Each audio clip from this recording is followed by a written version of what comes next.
20 વર્ષથી ભારતીય જનતા પાર્ટીના પાયાના કાર્યકર્તા તરીકે કામ કરું છું અને હું આપના માધ્યમથી પણ કહું છું કે કોઈ એક સામાન્ય પણ એવી ઘટના કે કોઈ એવા વ્યક્તિ સાથેનો મારો સંપર્ક મળે તો હું જાહેર જીવન છોડી દેવા પણ તૈયાર છું. જે અમારા પાર્ટીના હિતશત્રુઓ છે, જે લોકો ભારતીય જનતા પાર્ટી આટલી બધી સારી રીતે લીડ કરે છે જોઈ શકતા નહીં હોય, આવા લોકો આ પ્રકારે વિખવાદો ઉભા કરવાના પ્રયત્ન કરે છે. તદ્દન પાયાવિહોણી વાતો છે. અલગ અલગ પ્રકારના ન્યૂઝો છપાય છે, એમાં કોઈ તથ્ય નથી. અમારી ટીમ એક ટીમવર્ક તરીકે નરેન્દ્રભાઈ મોદી સાહેબના નેતૃત્વમાં જે રીતે કામ થઈ રહ્યા છે એના સમર્થન માટે એના માટે અમે સૌ કામ કરી રહ્યા છીએ. 110% ડોક્ટર ભરત બોગરા પાર્ટીની કોઈ બાબતની અંદર પાર્ટીના હાઈકમાન્ડે જે નિર્ણય કર્યો એમાં 1% પાર્ટીનો નિર્ણય એ જ ભરત બોગરાનો નિર્ણય હોય અને ભરત બોગરાની પાર્ટીની પ્રત્યેની સમર્પણ ભાવના એ સૌ કાર્યકર્તાને લોકો સારી રીતે જાણે છે.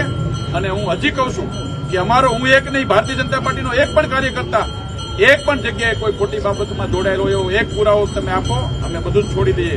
એટલે ખોટી વાતો કરીને લોકો પ્રત્યે વિરોધ પક્ષના લોકો અને હિતશત્રુઓ જે રીતે ભાજપનો લોકોમાં પ્રેમ, જે રીતે લોકો પ્રત્યેનો ઉત્સાહ છે એ જોઈને એમની હાર સ્વીકારી શકતા નથી. એટલે આ પ્રકારના કરતા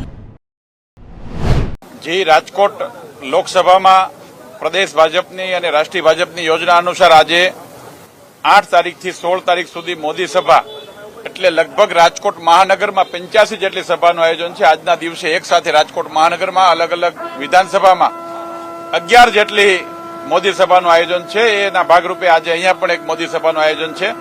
અમારા શહેર ભાજપના પ્રમુખ, અમારા શહેરની આખી ટીમ, અમારા ધારાસભ્યશ્રીઓ, અમારા કોર્પોરેશનના સૌ પદાધિકારીઓ અને સમગ્ર રાજકોટની ભારતીય જનતા પાર્ટીની ટીમ અલગ અલગ જગ્યાએ આ કાર્યક્રમોમાં સભામાં વક્તવ્ય આપવા માટે જવાના છે અને બુથ લેવલના કાર્યકર્તાઓ એના માટેનું આયોજન કર્યું છે. ભારતીય જનતા પાર્ટીમાં અને ખાસ કરીને રાજકોટ લોકસભામાં છેલ્લા 2-3 દિવસથી જે અફવાઓ ચાલે છે, હું આજે મીડિયાના માધ્યમથી સ્પષ્ટતા કરવા માંગુ છું કે રાજકોટ લોકસભામાં જિલ્લા અને ગ્રામ્ય વિસ્તારની 7 વિધાનસભા આવે છે. 7 વિધાનસભામાં અમારા બુથથી લઈને સંગઠનની આખી ટીમ, આદરણીય અમારા ઉમેદવાર રૂપાલાજીનો 2 વખત પ્રવાસ પૂર્ણ થઈ ગયો છે. કાર્યકર્તાઓ પૂરી તાકાતથી ઘર ઘરનો સંપર્ક પણ પૂરો કર્યો છે.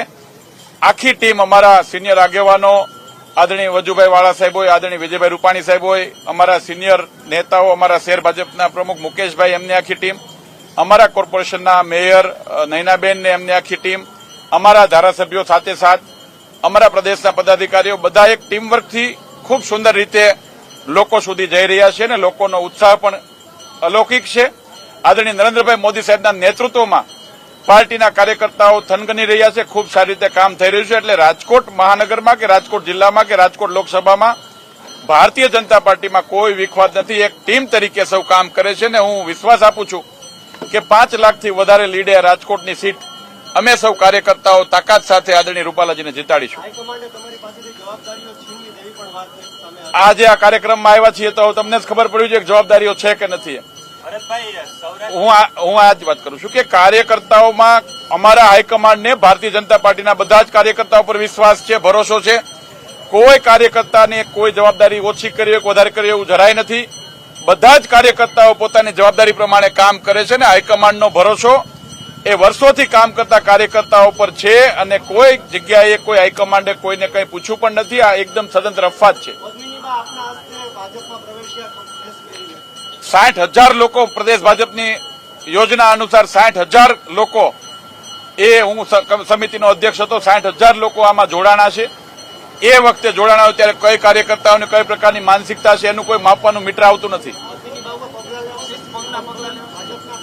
એ ભાજપમાં જોડાણા છે ને એ જ ભાજપમાંથી એમને રાજીનામું આપ્યું છે અને અમે સ્વીકારી લીધું છે. એટલે એમને ભાજપને હું માનું છું ત્યાં સુધી બીજો કોઈ વિષય નથી અને અમારા કોઈ કાર્યકર્તા એ પ્રકારે કોઈની સાથે જોડાયેલા હોય એવી કોઈ વાત છે નહીં.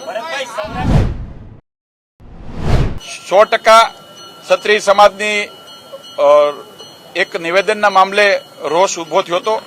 અમારા સૌ આગેવાનો, અમે બધાએ પણ પ્રયત્ન કર્યા છે, અમારા સૌ આગેવાનો પણ પ્રયત્ન કરે છે અને અમારો હાઈકમાન્ડ પણ પ્રયત્ન કરે છે. હું માનું છું કે સુખદ અંત આવશે. ક્ષત્રિય સમાજ એ અમારો પરિવાર છે. ભારતીય જનતા પાર્ટી એટલે દરેક જ્ઞાતિ સમુદાયની સાથે જોડાયેલો એક પરિવાર છે અને ક્ષત્રિય સમાજની સાથે પણ અમારી લાગણીઓ જોડાયેલી છે. અમારા આગેવાન શ્રી રૂપાલા સાહેબે માફી માંગી છે. અમારા પ્રદેશ અધ્યક્ષશ્રીએ પણ વિનંતી કરી છે હું પણ આગેવાન તરીકે કાર્યકર્તા તરીકે વિનંતી કરું છું. ક્ષત્રિય સમાજ માફ કરશે જ, અમને વિશ્વાસ છે. અમારા પૂર્વ મુખ્યમંત્રીશ્રીએ પણ વિનંતી કરી છે અને અમે બધા ભેગા મળીને આ મામલાનો બને એટલો વહેલો પૂરો થાય એ દિશામાં પણ પ્રયત્ન કરી રહ્યા છીએ અને 100% કાર્યકર્તાઓ જે રીતે કામ કરે છે એમાં ક્યાંય વિખવાદ કે કોઈ વિવાદ નથી. આદરણીય રૂપાલાજી 16 તારીખે ફોર્મ ભરવાના છે. કાર્યકર્તાઓને ખૂબ ઉત્સાહ સાથે ફોર્મ ભરવાના છે.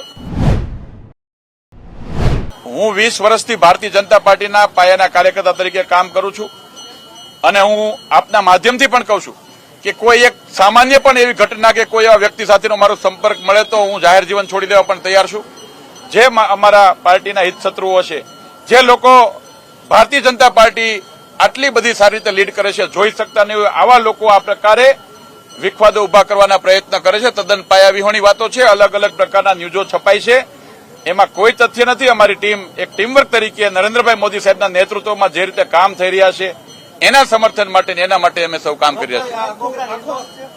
110% ડોક્ટર ભરત બોગરા પાર્ટીની કોઈ બાબતની અંદર પાર્ટીના હાઈકમાન્ડે જે નિર્ણય કર્યો એમાં 1% પાર્ટીનો નિર્ણય એ જ ભરત બોગરાનો નિર્ણય હોય અને ભરત બોગરાની પાર્ટીની પ્રત્યેની સમર્પણ ભાવના એ સૌ કાર્યકર્તા અને લોકો સારી રીતે જાણે છે. અને હું હજી કહું છું કે અમારો હું એક નહીં, ભારતીય જનતા પાર્ટીનો એક પણ કાર્યકર્તા એક પણ જગ્યાએ કોઈ ખોટી બાબતમાં જોડાયેલો એવો એક પુરાવો તમે આપો, અમે બધું જ છોડી દઈએ. એટલે ખોટી વાતો કરીને લોકો માટે વિરોધ પક્ષના લોકો અને હિતશત્રુઓ જે રીતે ભાજપનો લોકોમાં પ્રેમ, જે રીતે લોકો પ્રત્યેનો ઉત્સાહ છે એ જોઈને એમની હાર સ્વીકારી શકતા નથી એટલે આ પ્રકારના ગતકડાઓ કરે છે. સ્વાભાવિક છે કે વિરોધ પક્ષ આટલી લોકપ્રિયતા ભારતીય જનતા પાર્ટીની સહન ન કરી શકતો હોય તો ક્યાંક ને ક્યાંક આ પ્રકારના કરતું છે.